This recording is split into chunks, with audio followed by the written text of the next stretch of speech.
South India shopping mall, the wedding మంత్ర, సరికొత్త wedding collection, south India shopping mall.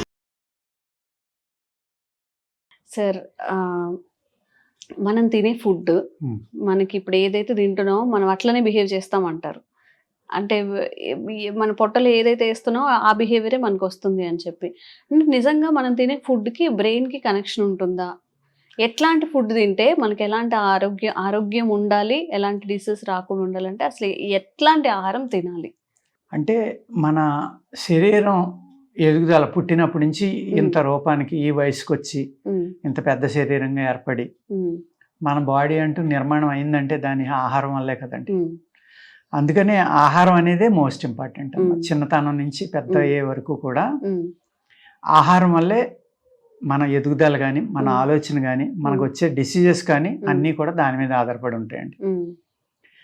పూర్వకాలం 2 సార్లు తినేవారండి, లేకపోతే 3 సార్లు. 3 సార్లు కూడా ఏంటి, బాగా పొలంలో కష్టపడి పనిచేసేవాళ్ళు సద్దన్నం తిని మళ్ళీ మధ్యాహ్నం తిని సాయంత్రం తినేవారు. వాళ్ళు వర్క్ చేయడం వల్ల తిన్నది అరిగిపోతుంది తొందరగా. మిగిలిన వాళ్ళు ఏంటంటే ఇంట్లో కూర్చునే వాళ్ళు, పెద్దగా కష్టపడిన వాళ్ళు అందరూ కూడా ఉదయం 7-8కి తినేస్తే మళ్ళీ రాత్రికే తినేవారమ్మ.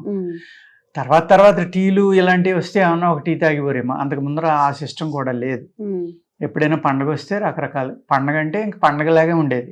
ఇప్పుడు డబ్బున్నవాడికి రోజు పండగే, అన్ని రకాలు దొరుకుతున్నాయి, అన్నీ కొనుక్కుంటున్నారు. ఎప్పుడైతే అన్నీ కొనుక్కొని తింటాం మొదలు పెట్టారో అప్పుడే పోయిందమ్మా ఆరోగ్యం. ఎందుకంటే అప్పట్లో కాలమాన పరిస్థితులను బట్టి, వాతావరణాన్ని బట్టి ఆ వచ్చిన పండగ ఏ కాలంలో వచ్చిందో దానికి సరిపడి ఒక పిండి పదార్థాలు కానీ, స్వీట్లు కానీ, హాట్లు కానీ చేసుకొని తినేవాళ్ళు. ఒక మెడిసిన్ లాగా మనకే చేశారమ్మా. అది ఆ టైంలో ఈ బాడీకి ఏం కావాలి, ఈ పండగకి ఈ వాతావరణం ఎలా ఉంది, చలిగా ఉందా వేడిగా ఉందా, ఇప్పుడు ఏ పదార్థం తింటే శరీరం ఆరోగ్యంగా ఉంటుందని ఆలోచించి దాన్ని ఒక పిండి వంటగా కానీ ఒక హాట్గా కానీ దాన్ని అరేంజ్ చేయటం జరిగింది. ఇప్పుడు 365 రోజులు అన్నీ దొరుకుతున్నాయి. అవి కాకుండా అన్ని దేశాల ఆహారాలు దొరుకుతున్నాయి. రుచులు పెరిగిపోయినాయి. 2 సార్లు తినేది 4-5 సార్లులోకి వెళ్ళాం. ఎప్పుడైతే అతిగా ఆహారం తింటున్నామో, మనం అక్కర్లేని ఆహారం తింటున్నామో, అప్పుడే మన బాడీ ఆల్కలిన్ నుంచి ఎసిడిక్ నేచర్లోకి వెళ్ళిపోయిందమ్మా. అంటే మంచిగా న్యూట్రల్గా ఉండి బాడీ సమాంతరంగా అన్ని ఫ్లూయిడ్స్ రిలీజ్ అయ్యి బాడీ ఏమైందంటే యాసిడ్ బాడీ కింద మారిపోయింది. ఎప్పుడైతే యాసిడ్ బాడీ కింద మారిపోయిందో అప్పుడు మీ బాడీ ఆటో ఇమ్యూన్ ప్రాబ్లమ్స్ అన్నిటిని ఇన్వైట్ చేస్తుంది బాడీలోకి. యాసిడ్ బాడీ కింద మారకూడదు అంటే ఏం చేయాలి? ఫస్ట్ చేయవలసింది మనం జంక్ ఫుడ్ మానేయటం. సెకండ్ 2 సార్లే తింటాం. ఆ 2 సార్లు కూడా మీరు గంట తినండి, ఏం పర్లేదు, కడుపు నిండా తినండి. తక్కువ తినాలని లేదు, ఎక్కువ తింటే బలిస్తారు అనేవి కూడా లేదు. చక్కగా 100 గ్రాములు కూడా పెరగకుండా రోజు 8 తిన్నా కూడా, ఎక్కడైనా రేర్గా ఒక్కొక్కరు పెరగచ్చు అలా తిన్నా కూడా. అందుకు అందరూ పెరిగిపోతున్నారా, లేకపోతే నేను తింటే పెరిగిపోయాను మిగిలిన వాళ్ళు పెరగలేదని మీరు అలా చెప్తారు అని అడగచ్చు. ఇది ఏదైనా కానీ 100కి 100 మందికి కాదమ్మా చెప్పేది. ఒక 80, 90, 99 అలా 100% అనేది ఎక్కడ ఉండదు. ఈ ఆహారం జాగ్రత్త తీసుకోవడం వల్ల ఎప్పుడైతే మీ బాడీలో చక్కని ఇమ్యూనిటీ ఉందో, ఈ తిన్న ఆహారం బాగా అరిగి మీకు ఇమ్యూనిటీ డెవలప్ అవ్వాలంటే వ్యాయామం కంపల్సరీ అమ్మ. అది ఏ రకమైన వ్యాయామం అవనండి, ప్రాణాయామం అవనండి, యోగా అవనండి, ఇంకోటి అవనండి, సైక్లింగ్, రన్నింగ్, వాకింగ్, ఏదైనా కానీ వ్యాయామం అనేది ఉన్నప్పుడే శరీరం గట్టిగా ఉంటుంది.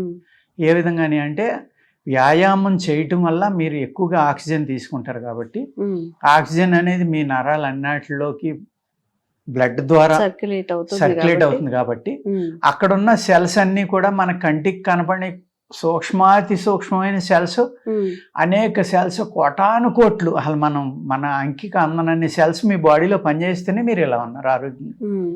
సేమ్ టైము మెటల్స్ కూడా చాలా ఇంపార్టెంట్. బాడీలో ధాతువులు అంటాం, దాన్ని మినరల్స్ అంటున్నారు. ఇప్పుడు మేము తెలుగులో మెటల్స్ అంటాం. అందుకనే ఆయుర్వేదంలో అన్ని రకాల మెటల్స్ వాడారండి. మెటల్స్ బోన్స్ గట్టి పట్టడానికి కావాలి. బోన్స్ గట్టిగా ఉన్నంతసేపు మీకు అనారోగ్యం రాదు తొందరగా. మజిల్ గట్టిగా ఉన్నంతసేపు అనారోగ్యం రాదు. అట్ ద సేమ్ టైము మీరు ఆహారం మితంగా సరిపడి తినటం వల్ల ఏమవుతుందంటే మీ గట్లో ఉన్న బ్యాక్టీరియా బాడీ అంతా స్ప్రెడ్ అయ్యి మీ బాడీలో ఏదైతే టీ సెల్స్ కావాలో, ఇమ్యూనిటీ సెల్స్ కావాలో వాటిని పుట్టిస్తుంది. ఎప్పుడైతే మనం జంక్ ఫుడ్ బయట ఎప్పుడు చేశారో తెలీదు, ఎన్నాళ్ళకి వచ్చిందో తెలీదు. ఒక సబ్వే ఉందమ్మా, నేను వెళ్ళాను ఎప్పుడు పిల్లలు తీసుకెళ్తే, మన బయోడైవర్సిటీ కాన్ఫరెన్స్ ఏదో అయితే అప్పుడు ఫుడ్ తిందామంటే బయట, అక్కడ కూడా ఫుడ్ ఉండేది, బయటకు ఫుడ్ కోసం వస్తే ఆ సబ్వేకి వెళ్తే అక్కడ ఏంటిది అంటే అమెరికా నుంచి వస్తాయి ఇక్కడ అన్నిని, లేకపోతే బయట దేశాల నుంచి వస్తాయి, పచ్చి మాంసం పచ్చి కూరలు బ్రెడ్లో పెట్టిస్తాడు అన్నారు. మీకు దండం బాబు. ఓకే, అసలు ఎప్పుడు వండే అది ఏ దేశం నుంచి ఎప్పుడు వాళ్ళు కట్ చేశారు దాన్ని, ఎన్ని నెలలకు మనకు వచ్చింది, ఎన్ని రోజులకు వచ్చింది, అది ఇప్పుడు మనం పచ్చి తింటాం. ఏంటిది, నేను చాలా ఆశ్చర్యపోయాను. నేను ఒక విధంగా అది సైకలాజికల్గా అది తింటున్నాం అంటే మనం ఏ స్థితిలో ఉన్నామో నాకు అర్థం లేదమ్మా. డెడ్ ఫుడ్స్ అంటారు కానీ ఇప్పుడు మాంసం తింటే డెడ్ ఫుడ్ అంటారు కానీ మరి అది ఏ ఫుడ్స్? నెలల క్రితం కోసారు అక్కడ, ఇండియాకి ఎప్పుడు వచ్చింది, ఇండియాలో మళ్ళీ హైదరాబాద్కి ఎప్పుడు వచ్చింది, ఆ షాప్కి ఎప్పుడు వచ్చింది, ఎంత కలుపుంటారు అందరూ, మనం ఎప్పుడు తింటున్నాం అన్ని రోజులు నిల్వ ఉండడానికి. అంతే కదమ్మా.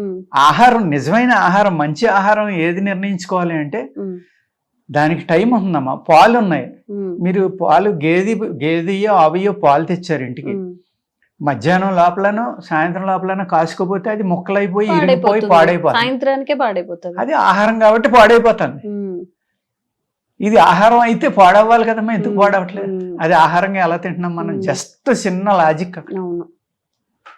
ఒక బ్రెడ్ ఉంటుందమ్మా, అది 6 నెలలైనా ఉంటుంది, 3 నెలలైనా ఉంటుంది, అలాగే ఉంటుంది. అంటే అది ఆహారం అయితే ఎందుకు చెడిపోవట్లేదు? ఆహారం కాదని నేను భయపడతాను. అప్పుడు అదే విధంగా నేను దండం పెట్టి బయటకు వచ్చానండి. అటువంటి ఆహారం మనం తింటున్నాం, అది కూడా ఎన్నిసార్లు తింటున్నాం? 2 సార్లు కాదు, 4 సార్లు తింటున్నాం, 5 సార్లు తింటున్నాం. టీలు తాగుతున్నాం, కాఫీలు తాగుతున్నాం, కూల్ డ్రింకులు తాగుతున్నాం, సలాడ్లు అంటున్నాం, ఫ్రూట్స్ అంటున్నాం, ఏయో చెప్తున్నాం, డ్రై ఐటమ్స్ అంటున్నాం, అలా తింటానే ఉంటున్నాం. అప్పుడు ఏమవుతుందంటే మీ గట్లో ఉన్న బ్యాక్టీరియా మీరు తిన్నది అరిగించడానికే, దానికి మొత్తం మీ బాడీలో ఉన్న ఆర్గాన్స్ అవనివ్వండి, గట్లో ఉన్న ఇది అవనివ్వండి, బ్యాక్టీరియా అవనివ్వండి, దాన్ని అరిగించడానికే దానికి టైం ఉంటుందా. ఇంకా అప్పుడు మళ్ళీ గుడ్ బ్యాక్టీరియా మీ బాడీ అంతా స్ప్రెడ్ అయ్యి కొత్త సెల్స్ని ఎలా పుట్టించగలదండి? పుట్టించలేదు కదా. అట్ ద సేమ్ టైం మనం వ్యాయామం చేయట్లే. వ్యాయామం చేసి ఇలా టైమ్లీ ఫుడ్ కనుక తింటే మీరు ఎప్పుడైతే ఆక్సిజన్ అనేది మీ శరీరం అంతా ఫిలప్ అయ్యి, ఇప్పుడు మొన్న ఒక అమెరికన్ మాట్లాడుతుంటే ఆయన అన్నారమ్మా, ఆయన ఎంత బాగా ఎక్స్ప్లెయిన్ చేశారంటే నాకు ఆశ్చర్యం వేసింది. ఒక ఆయుర్వేద వైద్యుడిని అయ్యుండి కూడా, రాజుగారు మీరు ఒక రావ్యాకునో ఒక మోదుగాకునో నీళ్ళలో 2 రోజులు నానబెట్టి దాన్ని ఇలా పామేస్తే, దాన్ని జాగ్రత్తగా తీస్తే, అప్పుడు పుస్తకాల్లో బొమ్మలు వేయటానికి స్పెసిమెన్ కింద చిన్నప్పుడు చేసేవాళ్ళు, అలా చేస్తే ఆ నాడులు ఎన్ని ఉంటాయో చూసారా మీరు, ఎంత సన్నగా ఉంటాయో? అలాంటి నాడులు మన బాడీలో కోటాను కోట్లు ఉంటాయండి. స్టార్చ్ అనేది వెళ్ళి అక్కడ అడ్డుపట్టడం వల్లే మనకి జబ్బులన్నీ వస్తున్నాయి.